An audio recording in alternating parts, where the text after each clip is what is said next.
আসসালামু আলাইকুম everyone. Hello guys, সবাই কেমন আছেন? আশা করি সবাই ভালো আছেন। আমি কিন্তু অনেক ভালো আছি। তো এখন আমি আসছি নবম ইকো রিসোর্টে, যা শ্রীমঙ্গলের খুবই বিখ্যাত একটা রিসোর্ট। আর ইতিমধ্যে শ্রীমঙ্গলের সবচেয়ে পপুলার রিসোর্টগুলোর মধ্যে নবম ইকো রিসোর্ট, আর যা আপনারা সবাই জানেন। আর এই নবম ইকো রিসোর্ট যে পরিবেশটা খুবই সুন্দর এবং খুবই মনোমুগ্ধকর একটা পরিবেশ। আপনারা যারা এখনো এই নবম ইকো রিসোর্টটি সবাই জানেন না বা এখনো দেখেন নাই, তো আজকে আপনাদের জন্য এই ভিডিওটি নিয়ে আসলাম।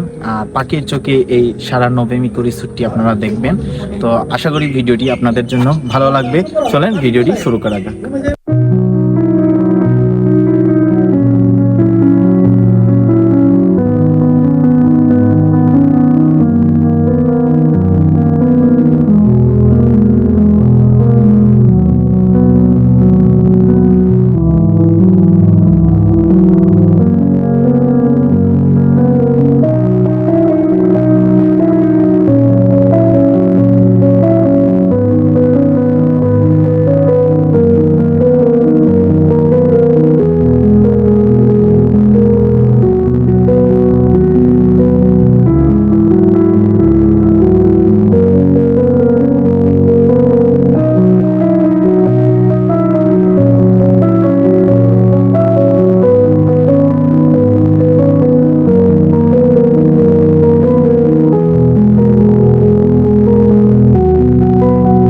আমার এই ভিডিওটি যদি আপনাদের কাছে ভালো লাগে তাহলে অবশ্যই লাইক, কমেন্ট, শেয়ার দিয়ে পাশে থাকবেন। সবাই ভালো থাকবেন, সুস্থ থাকবেন। আল্লাহ হাফেজ।